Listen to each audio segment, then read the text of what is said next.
النهارده احنا في يوربا ليندا في اورنج كاونتي كاليفورنيا، والبيت اللي عايز افرجك عليه النهارده هو على مساحه اكتر من 1300 سكوير فيت، 3 اوض نوم وحمامين، لسه معمول له كله ريموديلنج وبسعر اقل من $860,000، وده رقم مش سهل انك تلاقيه دلوقتي في يوربا ليندا.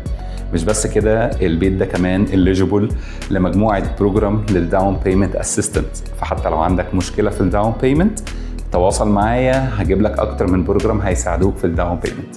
خلينا دلوقتي كده نلف لفه سريعه في البيت. اول ما بتخش هنا ده الفاميلي ليفينج او الليفينج روم، وهي مساحتها كويسه جدا، وممكن تضم شويه الفurniture وتخلق هنا مساحه جديده تحط عليها مثلا مكتبه، تحط عليها ديكورات معينه. فالمساحه بتاعه الفاير او الليفينج روم مساحه حلوه قوي. وبعد كده هنا في ده ستورج كده صغير تحت السلم، ونخش على الاوبن كيتشن. انا بحب جدا فكره الاوبن كيتشن زي ما اتكلمنا في الفيديو اللي فات، وكل حاجه هنا في المطبخ ده هي جديده، الدواليب كلها جديده، الاجهزه كلها جديده، كلها معموله من ماركة سامسونج، حتى الدواليب بتاعه المطبخ كلها معموله سوفت كلوز. والرخامه بتاعه المطبخ هي مش رخام طبيعي، هي اسمها كوارتز او بيبقى انجينيرد ماربل او رخام مصنع. بعد كده هنا في الباك يارد.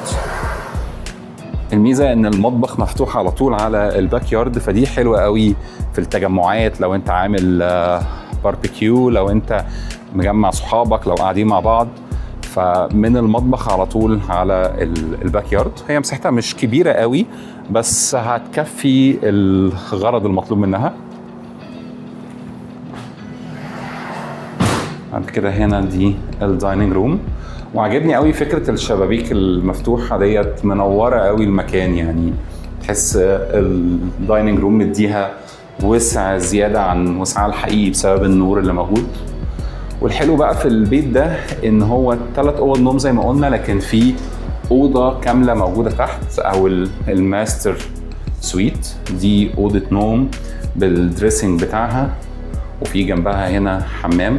فدي حلوه لو انت عندك حد كبير في السن مش قادر يطلع الادوار اللي فوق، او لو حد تعبان، فدي بتبقى نقطه مهمه جدا لما تفكر تشتري بيت دورين، ان يبقى في اوضه نوم موجوده تحت. هنا ده الحمام الخاص بالدور اللي تحت، وهنا ده باب الجراج، جراج واسع لعربيتين.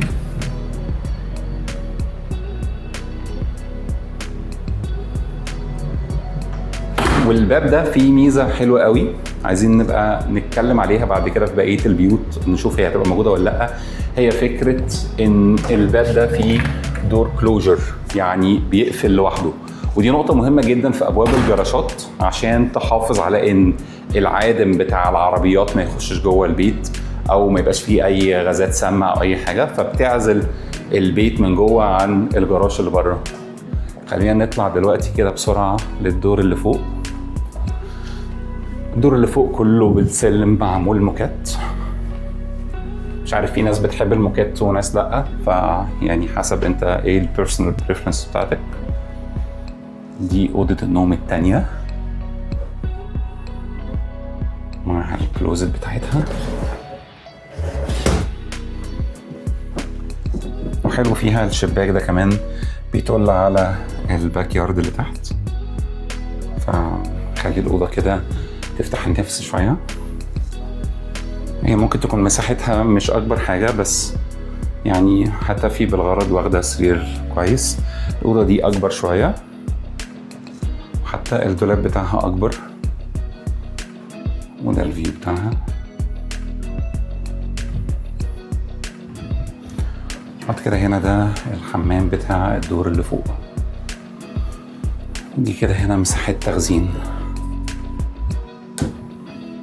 يعني دي كده جولة سريعة في البيت ده.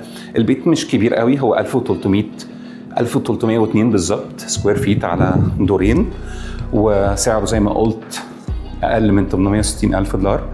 فدي حاجة مش بالسهل انك تلاقيها في يوربا ليندا، لان هنا المدينة دي واحدة من أأمن المدن وأجمل المدن اللي موجودة في كاليفورنيا في الجنوب، في ساذرن كاليفورنيا. وزي ما قلت لك فيها كذا بروجرام للداون بيمنت اسيستنت. فلو انت عاجبك البيت ده او بتفكر في اي حاجه ليها علاقه بالبيع والشراء في العقارات في جنوب كاليفورنيا، هتلاقي كل بيانات التواصل بتاعتي موجوده تحت. كلمني ونفكر مع بعض ونشوف انت بتدور على ايه، ويا ريت اقدر اساعدك.